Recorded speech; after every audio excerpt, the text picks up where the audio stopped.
ఈ భూమి మీద ఏదైనా కష్టం వస్తే అమ్మో నాకే వచ్చింది, లోకంలో ఎవడికి రాలేదు అన్నట్టుగా చాలామంది ఫీల్ అవుతుంటారు.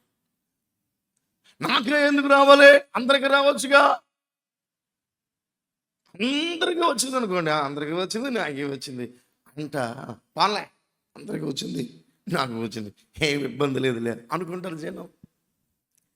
ఏదైనా కష్టం వస్తే నాకేనా ఊరోళ్ళందరికీ ఎందుకు రాదు అనుకుంటారు.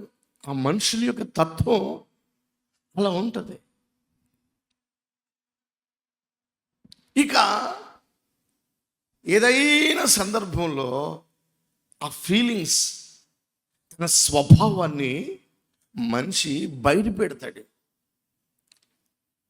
దేవునితో ఉన్న ఆ అనుబంధం, దేవునితో ఉన్న ఆ సంబంధాన్ని, ఆ సహవాసాన్ని కలిగిన వాడు తాను ఏ స్థితిలో ఉన్నా, ఎలా బాధించబడుతున్నా, ఎలా నడిపించబడుతున్నా, కన్నీళ్ళ సుడుల మార్గంలో ఉండిన, కష్టాల కొలిమిలో కాల్చబడుతున్నా, నిందలు అపనిందలు, తిరస్కారం, అసూయతో ద్వేషించబడుతున్న ఇవన్నీ మనిషి కదా, నేను ఈ కామన్ అంటూ లైట్గా తీసుకుని తను దేవుని ఎదుట ఎలా నిలబడాలో, ఎలా స్థిరపరచబడాలో, ఎలా నడిపించబడాలో దైవికంగా తన ఆత్మీయ జీవితాన్ని కట్టుకుంటాడు ఒక పరిపూర్ణుడైన విశ్వాసి. స్తోత్రం చెప్పండి.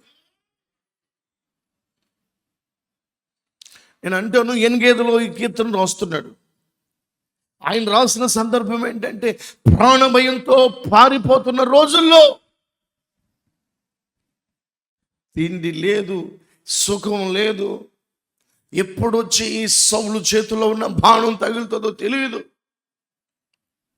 ఎప్పుడు శత్రువు ఆ సౌలు రాజు యొక్క సైన్యం తను చుట్టడేస్తుందో ప్రాణాలు తీస్తాయో తెలియదు. అలాంటి భయంగా ప్రాణభయంతో నడిపించబడుతున్న ఈ దావీదు కీర్తన రాస్తున్నాడు. చూడండి, హెడ్డింగ్ చూడండి, ఆ ప్రారంభ వచనం చూడండి. యెహోవా నా కాపరి, నాకు లేమి కలగదు. ప్రారంభ వచనం చూడండి, ఆయన నాకు కాపరి, యేసయ్యే నాకు కాపరి, నాకేది కాదబ్బా, కరువు రాదు, నష్టం రాదు, మరణం రాదు అంటూ దేవునితో ఉన్న ఆ సంబంధాన్ని బట్టి విశ్వాస మాటలు పలుకుతున్నాడు. యెహోవా నా కాపరి, నాకు లేమి కలగదు.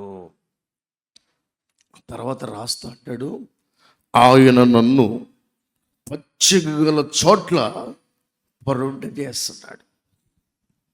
పచ్చిక బయళ్ళు అంటే గ్రీన్ మ్యాట్. స్తోత్రం చెప్పండి. మీరు కూర్చున్నారు కదా, ఇది చెప్పండి ఎలాగుంది? పచ్చగా ఉంది, గ్రీన్ మ్యాట్. ఎంత అందంగా ఉంటుంది గ్రీన్ మ్యాట్ మీద కూర్చుంటే, ఎంత స్మూత్గా ఉంటుంది, ఎంత శుభ్రంగా ఉంటుంది. అదేవిధంగా బయట ప్రాంతాల్లో దుమ్మి ధూళి అశుభ్రం లేనటువంటి వాతావరణం ఏదై ఉందంటే పచ్చిక బయళ్ళు. ఈ పచ్చిక బయళ్ళు దేవుని వాక్యాన్ని సూచిస్తాయి. హల్లెలూయా. ఈ పచ్చిక బయలుకున్న స్వభావం ఏంటంటే అది దేవుని వాక్యానికి సూచిస్తాయి. ప్రపంచమంతా కోరుకునేది ఏంటంటే గ్రీనరీ. ప్రపంచమంతా పచ్చగా ఉండాలి. పల్లెటూరులోనే కాదు, చెట్లు సిటీలో కూడా ఉండాలని చెట్ల మీద ఆసక్తి చూపుతున్నారు. ఎమ్మెల్యేలు, ఎంపీస్, ఐఏఎస్, ఐపీఎస్, ఈ అధికారులు అందరూ కూడా ప్రపంచాన్ని ఒక గ్రీనరీగా చేయాలి. ఎందుకు? పొల్యూషన్ పెరిగిపోతుంది. ఇంగ్లీష్లో మాట్లాడుకుంటే చెట్టుకునే స్వభావం ఏంటంటే, చదువుకున్నాం కదా, జ్ఞాపకం తెచ్చుకుందాం. చెట్టుకున్న స్వభావం ఏంటంటే ఆక్సిజన్ ఇస్తుంది, కార్బన్ డైఆక్సైడ్ పీల్చేసుకుంటుంది. హల్లెలూయా చెప్పండి. చెట్టు ఏం చేస్తుంది? ఎంత మేలు చేస్తుందో, తల్లి చేసినంతగా మేలు చేస్తుంది చెట్టు. ఏమండి, చెడు గాలంతా పీల్చేసుకుంటుంది, మంచి గాలిని ఇస్తూ ఉంటుంది. అదే మనిషి అయితే మంచి గాలి పీల్చుకుంటాడు, చెడు గాలి విడిచిపెడతాడు. ఎంత కుసిద్ధమోడో చూడండి, సమాజానికి ఎంత కీడు చేస్తున్నాడు చూడండి. రే, తల్లి చేసినట్టుగా చెట్టు ఎంత మేలు చేస్తుందిరా నాయన. ఏ తల్లి అయినా తన బిడ్డకి మేలు చేస్తుందా లేదా? మాట్లాడట్లేదు. ఎంత మేలు చేస్తుందంటే తన కన్ను మూసే వరకు కూడా బిడ్డ మేలు కోరుకుంటుంది, బిడ్డ క్షేమం కోరుకుంటుంది. వాడు శుభ్రంగా ఉండాలి, మేలుగా ఉండాలి, దీవించబడాలి అని కోరుకుంటుంది. తల్లి చేసినంత మేలు ఈ చెట్టు చేస్తుంది. ఈ గ్రీనరీ, చిన్న మొక్కల్లో ఉన్న స్వభావం కూడా అంతే. చెడుగలంతా పీల్చుకుంటుంది, ఈ కార్బన్ డైఆక్సైడ్ అంతా పీల్చేసుకుంటుంది, తనకు వంట పట్టేసుకుని మంచి గాలి, ఆక్సిజన్ ఇస్తుంది. ఆసుపత్రుల్లో దొరికే ఆక్సిజన్ ఒక చెట్టు దగ్గర దొరుకుతుంది. దేవునికి స్తోత్రం కలుగుగాక. హల్లెలూయా.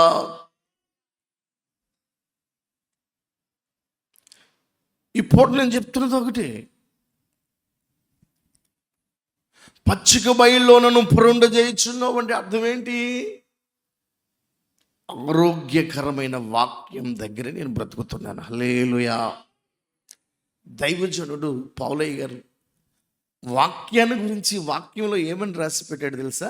హితబోధ సహించాలి అన్నాడు. తిమోతి రాసిన పత్రికలో చెప్తాడు, 2వ పత్రిక 4వ అధ్యాయంలో, హితబోధను సహించాలి. హితబోధ అనే దగ్గర ఫుట్నోట్లో ఏముందంటే ఆరోగ్యకరమైన వాక్యం. చెప్పండి, ఏ వాక్యం? చెప్పాలి ఏ వాక్యం? ఊపిరి ఉన్న వాళ్ళు, నోట్లో మాట ఉన్న వాళ్ళు చెప్పాలి. ఆరోగ్యకరమైన వాక్యం. మనం చదువుతున్న వాక్యం, మీరు వింటున్న వాక్యం, నేను బోధిస్తున్న వాక్యం ఏ వాక్యం అంటే ఆరోగ్యకరమైన వాక్యం. ఈ వాక్యం నీకు మేలే చేస్తా తప్ప తల్లి చేసినట్టు నీకు కీడేం చేయదు. చెట్టు చేసినంత మేలు మనిషి చేయడు. చాలామంది ఏమనుకుంటారంటే మనిషి చచ్చిపోతే మైలు అంటారు. ఏంటి సంగతి? మొన్న వాళ్ళ ఇంట్లోకి వెళ్ళారు, రాలేదంటే మాకు మైలు వచ్చిందండి, అందుకని రాలేదు. ఈ మైలు మాపుకున్న తర్వాత వస్తాం బాబు. చాలామంది లోకస్తులు చెప్తున్న మాట, మనిషి చనిపోతే మైలు కాదు, మనిషి బ్రతుకుంటేనే మైలు పడుతుంది. మనిషి బ్రతుకున్నంత కాలం ఏమండి మంచి గాలి పీల్చుకుంటాడా? చెడ్డ గాలి వదులుతాడు. అంటే గాలి మనిషి వలన పొల్యూషన్ అయిపోతుంది. మనిషి బ్రతికితే ఆ లొకేషన్లో మానవ వ్యర్థాలను బట్టి, బాగా వినండి, మానవ వ్యర్థాలను బట్టి ఆ లొకేషన్ అంతా పాడైపోద్ది. నీళ్లు, మనిషి వాడుకునే నీళ్లు పొల్యూషన్ అయిపోతాయి, అశుభ్రం అయిపోతాయి. మనిషి బ్రతుకుంటే కీడు, కానీ చనిపోతే కీడే కాదు. ప్రశాంతంగా వాళ్ళు భూమిలో కప్పబడతారు, మట్టికి మన్నైపోతారు. వాళ్ళ దగ్గర నుంచి ఏ శోధన కానీ, ఏ విధమైన అసాంఘికమైన కార్యకలాపాలు కానీ, అబద్ధాలు కానీ, నరహత్యలు కానీ, స్వార్థ ప్రియులుగా వాళ్ళు ఉండరు. చచ్చిపోయిన వాళ్ళు అందరూ ప్రపంచానికి మేలు చేస్తారు, బతుకున్న వాళ్ళే ప్రపంచానికి కీడు చేస్తారు. ఒక మనిషి వలన 100% కీడే జరుగుతుంది. మనిషి బట్టే, బ్రతుకుండడం బట్టే అన్నీ కూడా పొల్యూషన్ అవుతాయి, మైలు అవుతాయి. చచ్చిపోయిన వాళ్ళని ఏమవుతుంది? అదే ఒక చెట్టు ఉందనుకోండి, అమ్మ చేసినట్టుగా మేలు చేసి పెడతాయి, చెడంతా పీల్చేసుకుంటుంది, మంచి అంతా వదులుతుంది. ఒక మొక్కకున్న జ్ఞానం లేదా నీకు? ఇది ఎరిగిన దావీదు, నేను ఆకు వాడక తన కాలమందు ఫలమిచ్చు చెట్టు వలె ఉన్నాను. ఎలా ఉన్నావు? ప్రపంచమంతా పొల్యూషన్ చేసి ప్రతి దాన్ని కూడా మైలు పరుస్తూ ఉంటే, గలిబిలి చేస్తూ ఉంటే, ఇబ్బంది పెడుతుంటే, ఏ దావీదా, ఆకు వాడక తన కాలమందు ఫలమిచ్చు చెట్టు వలె ఉన్నానని చెప్పుకుంటున్నావు కదా. ఏంటి నీ పరిస్థితి అంటే, అక్కడ అంటాడు ఆ కీర్తన ప్రారంభంలో, దుష్టుల ఆలోచన చెప్పి నేను నడవను, పాపుల మార్గములో నేను కూర్చోను, నడవను, అపహాసకులు కూర్చుండే చోటను కూర్చోను. దుష్టుల ఆలోచన చెప్పి నడవను, పాపులు ఉన్న చోట ఆగను, అపవాసకులు కూర్చుండే చోటను కూర్చోను, వాక్యమునందు ఆనందిస్తాను. హల్లెలూయా చెప్పండి, హల్లెలూయా. ఏం చేస్తాడంట? దుష్టుల ఆలోచన చెప్పిన అడుగేయడట, పాపుల మార్గమున ఆగడట, అపవాసకులు కూర్చుండే చోటను కూర్చోడట. మరి ఏం చేస్తాడంటే వాక్యమునందు ఆనందిస్తాడు. వినాలి బాగా, వాక్యమునందు ఆనందించి.